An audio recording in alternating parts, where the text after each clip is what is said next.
பேர்லை நேயர்களுக்கு வணக்கம். இன்றைய நேர்காணலில் ஆய்வாளர் திரு அன்பரசு அவர்கள் இணைந்திருக்கிறார். அவரோடு பேசலாம். வணக்கம் சார். வணக்கம் சந்தோஷ். அண்மையில் பார்த்தீங்கன்னா யூஜிசி ஒரு புதிய ரூலை கொண்டு வந்திருந்தாங்க. அதாவது இந்தியா முழுக்க இருக்கிற உயர்கல்வி நிறுவனங்களில் சாதிய பாகுபாட்டை ஒழிக்கணும் அப்படின்னு சொல்லி அந்த ரூல்ஸ் கொண்டு வரப்பட்டிருக்குது.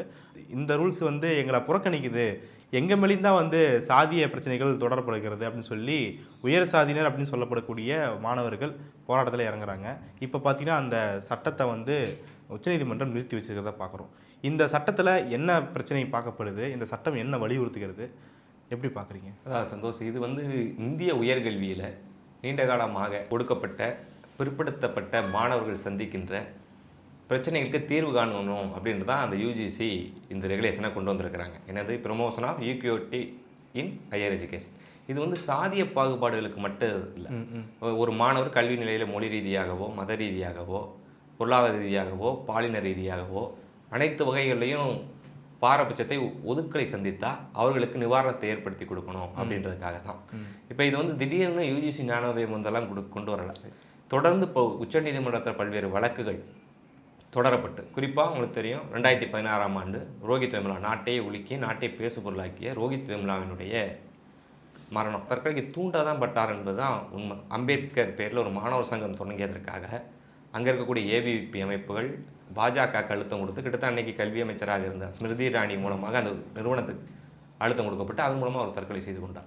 அதே போல் இன்னொரு மும்பையைச் சேர்ந்த தாத்வி என்கின்ற மருத்துவ மாணவி, அவர்களும் இந்த சாதிய ஒதுக்கலால் தற்கொலை செஞ்சுக்கிட்டாங்க. கிட்டத்தட்ட அவங்களாம் ரெண்டு பேருமே ஒருவர் ஒரு மிகப்பெரிய விஞ்ஞானியாக இருக்க வேண்டியவர், ஒருவர் ஏற்கனவே போஸ்ட் கிராஜுவேட் மெடிக்கல் ஸ்டூடெண்ட், அவங்களும் தற்கொலை செஞ்சுக்கிட்டாங்க.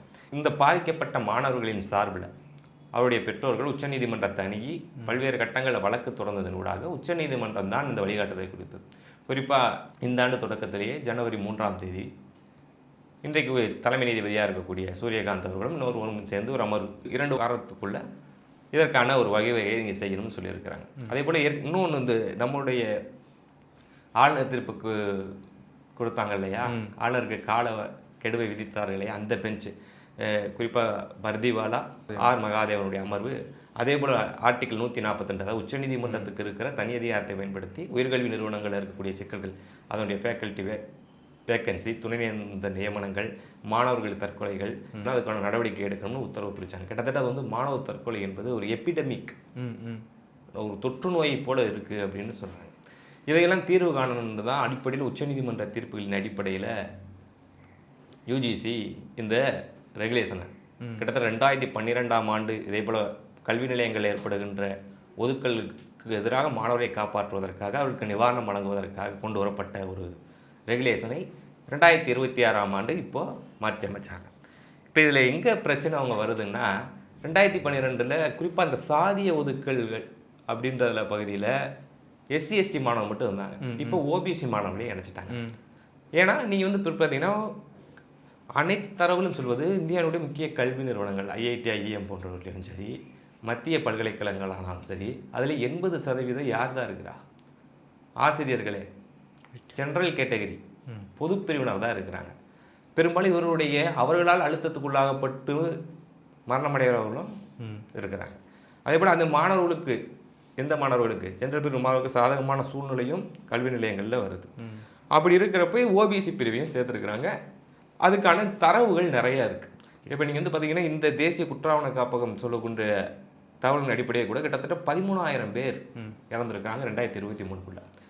யூஜிசி ஒரு தகவலை நாடாளுமன்றத்துக்கு கொடுத்துருக்க போது கூட அந்த தகவல் என்ன சொல்லியிருக்கிறாங்கன்னா, கிட்டத்தட்ட 2019-20 இருந்து 2023-24 கல்வியாண்டுக்குள்ள 118% மாணவருடைய தற்கொலை உயர்ந்திருக்கதா யூஜிசி கொடுத்துருக்கிற தகவல்.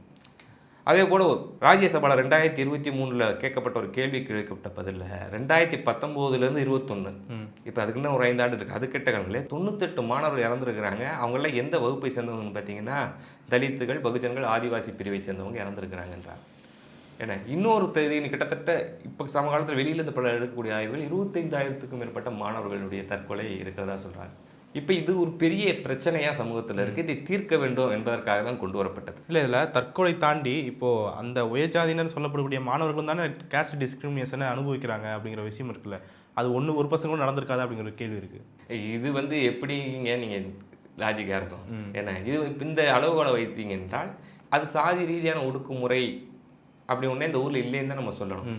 ஏன்னா இப்போ ஒரு யதார்த்தமாக கேட்போம், ஒரு ஒடுக்கப்பட்ட சமூகத்தை சேர்ந்த மாணவர், ஒரு எஸ்சி எஸ்டி பிரிவினை சேர்ந்த மாணவரை சாதி ரீதியாக பேசுவது, அவர் இவரை திரும்பி பேசுவதும் அவதூறு கணக்கில் வருதா, துன்புறுத்தல் கணக்கில் வருதா? இன்னொன்று எத்தனை யார் இறந்துருக்குறாங்க? இப்போ இத்தனை டேட்டா இருக்குது. இது வந்து அரசாங்கம் கொடுத்த டேட்டா. என்ன கிட்டத்தட்ட பாருங்கள், ஐஐடி என்ஐடியில் வந்து 98 மாணவர்கள் இப்படி 3 வகுப்பை சேர்ந்தவங்க. எத்தனை ஜென்ரல் பிரிவு மாணவர்கள் இறந்துருக்காங்க? அவங்களும் இறக்குறாங்க. வில்லேஜில் மாணவர்கள் தான். அதில் எந்த வேறுபாடும் நாம் காட்டலை. அவர்களுக்கு பல்வேறு அழுத்தம் இருக்குது. கல்வி அழுத்தம் இருக்குது, பொருளாதார அழுத்தம் இருக்குது. கல்வி சூழல்களில் ஒரு 13 வயதில் படிக்க வர்றாங்க, அவர்களுக்கான பல்வேறு சிக்கல்களை தீர்க்க முடியாமல் மாணவர்கள் இருக்கிறாங்க. பெண்கள் எந்த சமூகத்தை சார்ந்தாலும் சரி, எந்த சாதியை சேர்ந்தாலும் பெண்களுக்கு பல்வேறு வகையான நெருக்கடிகள் இருக்குது. அது நம்ம மறுக்கலை. ஆனால் அவர்கள் இப்படி பாதிக்கப்படும் சொல்லுகின்ற வாதத்தில் ஒரு நியாயம் இருப்பதா இல்லை. சாதி ரீதியாக நேற்று உச்சநீதிமன்றத்தில் ஒரு இதுக்கு தடை கேட்டு ஒரு இது நடக்குது. அப்படி நடக்கிற போது கூட என்ன சொல்கிறாங்க, இந்த நோட்டிஃபிகேஷனில் 3C 3வது பிரிவினுடைய சி பகுதி சாதி ரீதியில் ஒடுக்குமுறையை களையணும், அதில் வந்து எஸ்சி எஸ்டி ஓபிசி மாணவனை இணைச்சிருச்சு அப்படின்னு சொல்கிறாங்க. அதே போல் அதில் பிரிவு வந்து அனைத்தையும் சொல்லுது. மதம், மொழி, இனம் வகையான பாரபட்சங்களுக்கு நடவடிக்கை எடுக்கணும்னு சொல்லுது. இவர்களுக்கும் அதில் பாதுகாப்பு இருக்குது, அவர்களும் அதை சொல்லலாம். ஆனால் அந்த ஓபிசினும் பழி வாங்கிடுவாங்கன்னு சொல்வது என்பது கல்வி நிறுவனங்கள் யார் கட்டுப்பாட்டில் இருக்குது? நீங்கள் பல்கலைக்கழகங்களுடைய உயர்ப்பு இன்னைக்கு துணைவேந்தர்களை எப்படிலாம் எடுத்துக்கொண்டா கூட சரி, பெரிய ஃபேக்கல்ட்டி எடுத்தாலும் சரி, யார் அதிகமாக இருக்கிற அதிகாரத்தை செலுத்துகிறவங்க யார் இருக்காங்கன்னு பார்க்கணும். அப்போ இவர்களுடைய வாய்ஸை பேசுவதற்கும் உங்களுடைய வாய்ஸ் எழுப்பதற்குமான வேறுபாடு இருக்குது. ஏன்னா இவர்களுக்கு என்ன இப்போ இதில் கோபம் வந்திருக்குன்னா, இதனுடைய கொஞ்சம் கடுமையாக இது காலந்தாழ்ந்து முதலமைச்சர் ரொம்ப தெளிவாக சொல்லுவாங்க, காலந்தாழ்ந்து செய்யப்பட்டிருந்தாலும் கூட இது நீத்து போகாமல் செய்யணும்னு சொல்லியிருக்காரு. ஏன் இது காலந்தாழ்ந்துன்னா கொலைகள் அவ்வளோ தூரம் நடந்திருக்கு, மாணவர்களுக்கு பாதுகாப்பு இல்லாமல் வந்திருக்கு. இப்போ இதனுடைய மெக்கானிசம் இன்றைக்கி வந்து ரொம்ப வலுவாக அவங்க கொண்டு வந்திருக்கிறாங்க. இப்போ அந்த பகுதிகளை பார்த்தீங்கன்னா அவங்க என்னென்ன அமைக்கணும்னு சொல்லியிருக்கிறாங்கன்னு, இவங்க கோவப்படுற காரணம் அது மட்டும் அவங்க காரணம் இல்லை.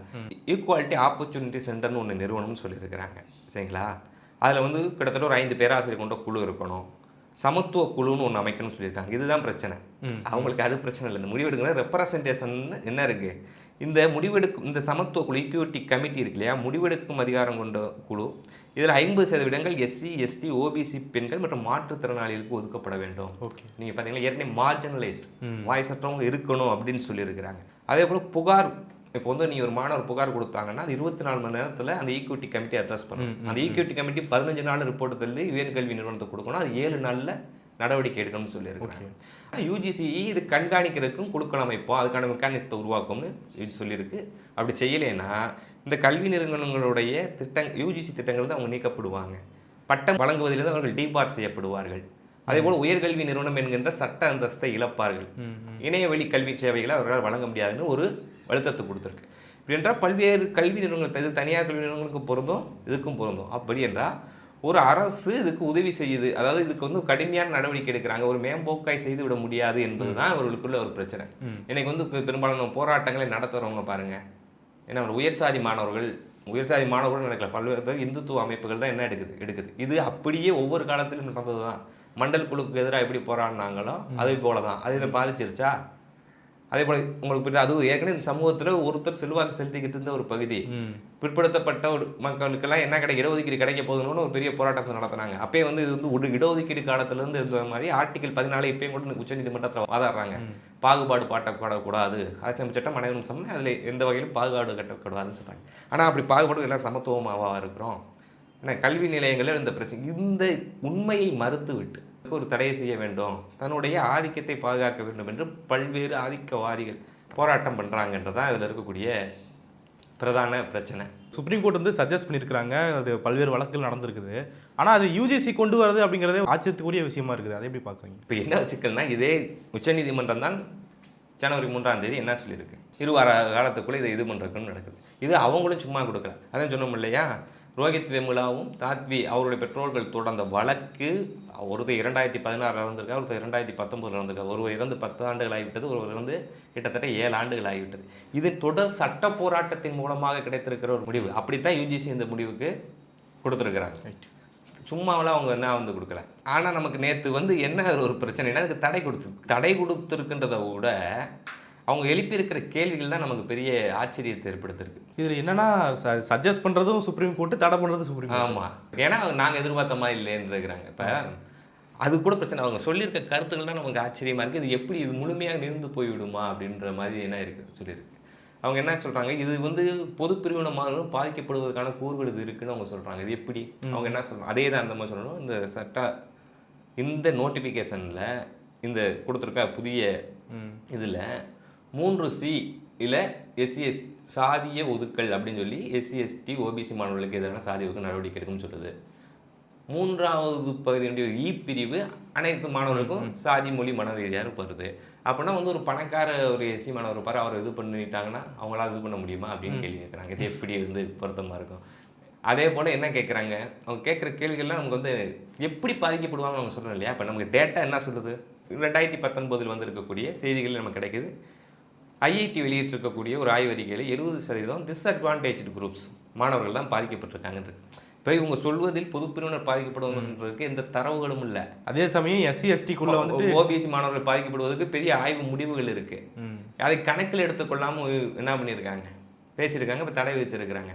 இன்னொன்று எவ்வளோதான் அவங்களால அரசியல் செல்வாக்கு செலுத்த முடியுன்றது உண்மைதான். இப்போ நான் சொன்னது போல ஒரு சட்ட போராட்டத்தை ரோஹித் வெமுலாவும் தாத்தி வழக்கும் 2 பேரும் நடத்த வழக்கில் இத்தனை ஆண்டு காலம் எடுத்து ஒரு சட்ட முடிவை எடுத்து வந்தால் கூட அவர்களால் ஒரு போராட்டத்தை எடுத்துக்கொண்டு உச்சநீதிமன்றத்தின் வாயாலே இந்த கருத்தை பேச முடியாது. தீர்ப்பில் அவங்க கருத்தை சொல்லியிருக்கிறாங்க.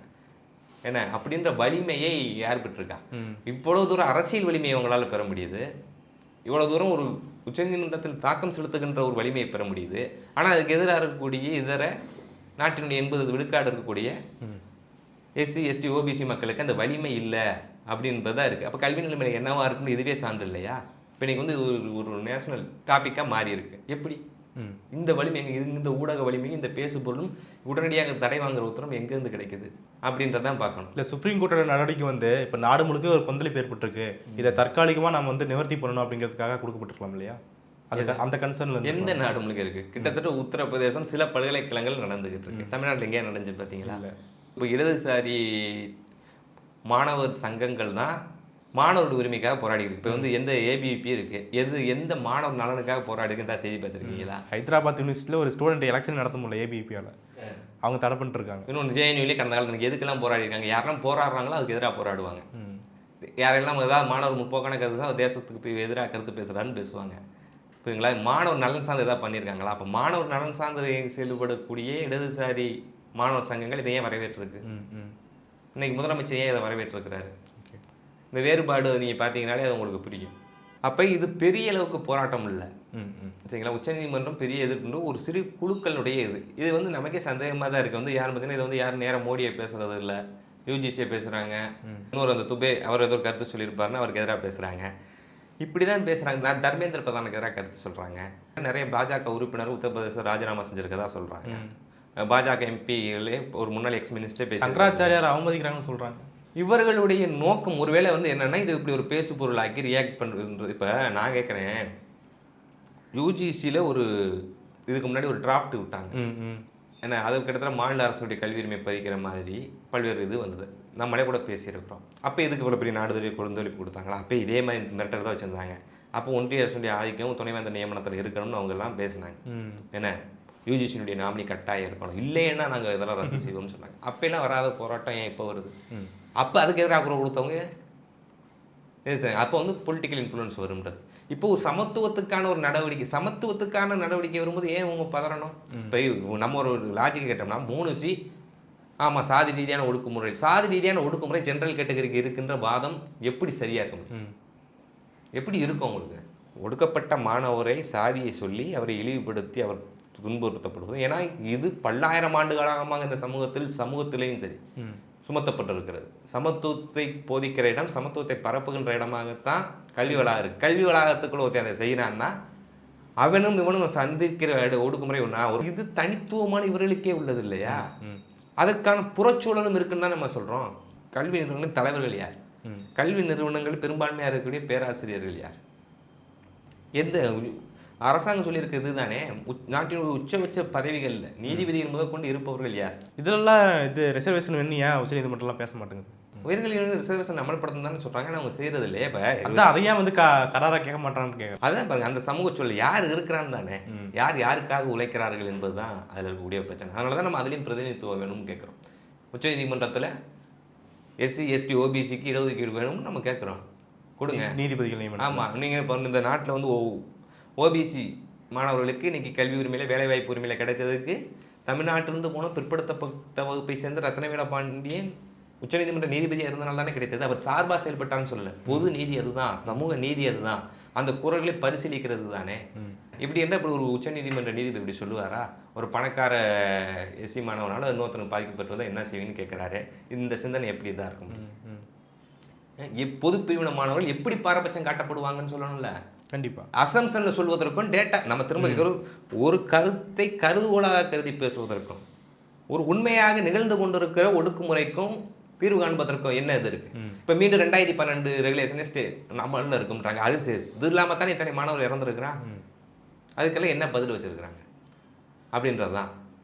இது வந்து மீண்டும் ஒரு வகையில் இந்த போராட்டங்கள் என்ன சொல்லுதுன்னா, இந்த நோட்டிஃபிகேஷன் யூஜிசி கொண்டு இருக்க இந்த விதிகளுக்கு 100% நியாயப்பாடு சமூகத்தில் இருக்கிறது என்பதை என்னை காட்டியிருக்கு. இது ஏதோ தான் தோன்றி தரமாக இதுக்கு ரியாக்ஷன் பெருசாக வராமல் இருந்தால் கூட ஒன்றும் தெரிஞ்சிருக்கும். இதுக்கு எப்படின்னா இப்போ எவ்வளோ தூரம் ஆதிக்கம் இருக்குன்றது தெரிஞ்சுக்கங்க உயர்கல்வி நிறுவனங்கள். அதுவும் மாணவர்கள் மூலமாகவே வருது அப்படிங்கிறது தான். ஆமாம், மாணவர்கள் மூலியமாக, பேராசிரியர் மூலமாக, துணைவேந்தர் மூலமாக, கல்வி முதல்வர்கள் மூலமாக மெஜாரிட்டியாக ஒருத்தர் இருக்கிற இடத்துல சிறுபான்மையை டாமினேட் பண்ண தானே செய்வான்.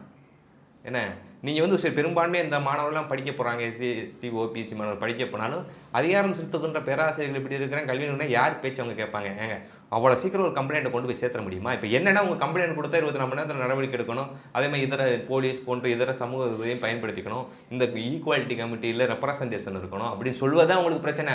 ஏன்னா அங்கேயே அமைக்கிறனால நம்மளே எத்தனை கல்வி நிலையங்களை பார்த்துருக்கோம். நீங்களும் பல்கலைக்கழகத்தை படித்த மாணவர் தான். எத்தனை பிரச்சனைகள் இருந்திருக்கு, அது புகார்கள் ஆகியிருக்கு. புகார்கள் எப்படி தீர்க்கப்பட்டிருக்கு? இப்போ ஒரு உதாரணம் எனக்கு, இது கிட்டத்தட்ட இதே மாதிரி உச்சநீதிமன்ற வழிகாட்டுதல் அடிப்படையில் தான் விசாகா கமிட்டிகள் அமைக்கப்பட்டது. அதனூடாக கல்வி நிறுவனங்களில் பல்வேறு இடங்கள், அரசு நிறுவனங்களில் வேலைவாய்ப்பு நிறுவனங்கள் ஐசிசி இன்டர்னல் கம்ப்ளைண்ட்ஸ் கமிட்டி உருவாக்கப்பட்டது. இதில் அவங்களுக்கான பெண்களுக்கான போதிய பிரதிநிதித்துவம் இருந்தனால தானே பல்வேறு பாலியல் நிறுவன ரீதியாக நடக்கக்கூடிய பாலியல் சீண்டர்களும் அவர்களுக்கு எதிராக நிறுத்தப்படுகின்ற துன்புறுத்தல்களும் வெளியே வருது. அப்போ அப்படி ஒரு மெக்கானிசம் எல்லா மாணவர்களுக்கு தேவை தானே. கண்டிப்பாக. ஏன்னா அதனுடைய சக்ஸஸ் இருக்குல்ல. அதையும் அதிலேயே எவ்வளோ பிரச்சனை வந்து 1-2 தான் என்ன ஆகி வருது. அந்த அடிப்படையை பொருத்தி பார்த்தா கூட இது ரொம்பவும் தேவையான ஒன்றாக இருக்குது. நம்ம இது கூட இன்னும் வலிமையாக வேணும்னு நம்ம நினைக்கிறோம். சரிங்களா? ஏன்னா இதுக்கு இன்னும் ஒரு வெளிப்படையாக உடனடியாக பொது அரசோ காவல்துறையோ கண்காணிக்கின்ற ஒரு மெக்கானிசம் கூட இதை சேர்க்க உதவி பெறான்னு இப்போ சொல்லியிருக்காங்க. கண்காணிக்கிற மாதிரி கூடுதல் வலிமைப்படுத்த வேண்டியது, இதை நீர்த்து புகை செய்வது என்னவா இருக்காது. இப்போ உச்சநீதிமன்றம் கருத்துக்களாக தான் சொல்லியிருக்கிறாங்க, இது ரொம்ப தெளிவற்று இருக்குன்னு சொல்லியிருக்கிறாங்க. ஆனால் நமக்கு என்னன்னா, இதனால் பொது பிரிவினர் பாதிக்கப்படுவார்கள் என்பதற்கான நியாயம் என்ன, எப்படி பாதிக்கப்படுவாங்கன்னு யாரும் சொல்லலைன்னா. ஏன்னா இப்போ எதனா ஒரு பொய் குற்றச்சாட்டு சொல்லிடுவாங்க. அப்படி இப்போ வந்து ஒரு பொது பிரிவினர் மாணவருக்கு எதிராக பொய் குற்றச்சாட்டு சொன்னால் அவரால் என்ன பண்ண முடியாது, இது பண்ண முடியாதுன்னு சொல்கிறாங்க. ஏன்னா இது பெரும்பாலும் நடக்கிறதுக்கு என்ன இல்லை, வாய்ப்பு இல்லை. அப்படி இருந்தால் 1-2 கூட நடந்தால் கூட அது முடியாது. இந்த கமிட்டி கொஞ்சம் பல்வேறு இதையும் கலந்து தானே இருக்குது. அப்படி 1-2 நடந்தால் கூட அவங்களுக்கான சிஸ்டம் அங்கே இருக்குது, ஆதரவான சிஸ்டம் இருக்குது, சமூக சிஸ்டம் இருக்குது. கல்வியில் இருக்கிறது சரி, பொது வெளியில் பாதுகாக்கிறதுக்கு இருக்குது. மீண்டும் கல்வி நிலையங்கள் சமத்துவத்தை நிறுவுவதற்காக உடனே சமத்துவத்தை முழுசாக கொண்டு வந்துடும் இல்லை, குறைஞ்சபட்சம் பாதிக்கப்பட்டவர்கள் தங்களுடைய குரலை எழுப்புவதற்கான வாய்ப்பை ஆரம்பத்திலேயே ஆதிக்கவாதிகள் ஒடுக்க நினைக்கிறாங்க என்பதுதான் அந்த போராட்டங்கள் காட்டுகிறது. ஏன்னா இந்த மறுபடியும் மார்ச் 19 திரும்ப இந்த விளக்கம் நடக்கும்னு சொல்லியிருக்காங்க. அது எப்படி வருது நம்ம பொறுத்து வந்து பார்ப்போம். 2024 காங்கிரஸுடைய தேர்தல் அறிக்கையில் வந்துட்டு ரோஹித் வெமுலா இந்த மாதிரியான சட்டங்கள் உருவாக்கப்படும் சொல்லி அறிவிச்சிருந்தாங்க. இந்த மாதிரி அரசியல் கட்சிகள் ஒரு மாநில அரசு, இப்போ கர்நாடகாவில் அந்த டிஸ்கிரிமினேஷன் ஒதுக்கிறதுக்காக ஒரு சட்டம் கொண்டு வந்திருக்காங்க. இந்தமாரி மாநிலங்கள் தனித்தனியாக இந்த சட்டத்தை வந்து நாடு முழுக்க அமல்படுத்த முடியல அப்படின்ற ஒரு கட்டாயம் வந்துருச்சுன்னா, தனித்தனியாக மாநிலங்கள் அமல்படுத்தும் போது அங்கே வந்து அது எந்த அளவுக்கு சாத்தியம்னு பார்க்குறீங்க? இப்போ மாநிலங்கள் இது தனியாக பண்ணோம்னா, இப்போ உயர்கல்விக்கு சில வழிகாட்டுதலை கொடுப்பதுக்கு தான் யூஜிசி இருக்குது. இப்போ நாம் வந்து என்ன பண்ண முடியும், சில பல்கலைக்கழகங்களுக்கு சில பொது வழிகாட்டுதலை கொடுக்க முடியும். ஆனால் இது பொது வழிகாட்டுதல் இதை கொடுக்குறதுக்கு அதுக்குன்னு பொருத்தப்படலை. உயர்கல்வி நிறுவனங்கள்லாம் பொது வழிகாட்டுதலை தானே கொடுக்குது. இப்போ இந்த பட்டத்தை அங்கீகரிக்கிற உரிமையை அது பெற்றிருக்கு. ஏன்னா யூஜிசி இருக்கின்ற விதிமுறைகள் அடிப்படையில் தான் இந்த பட்டங்கள் செல்லுபடியாகும்னு ஒரு இதை ஏற்படுத்தியிருக்கோம். அப்போ இது பொதுவான ஒரு அனைத்து இந்திய அளவில் கொடுப்பதா என்னவா இருக்கும்? ஏன்னா இதாக இருக்கும் அப்படின்றதான் இதாக இருக்கும். அது வந்து பொருத்தப்பாடற்றது ஒரு மாநில அரசுன்றது.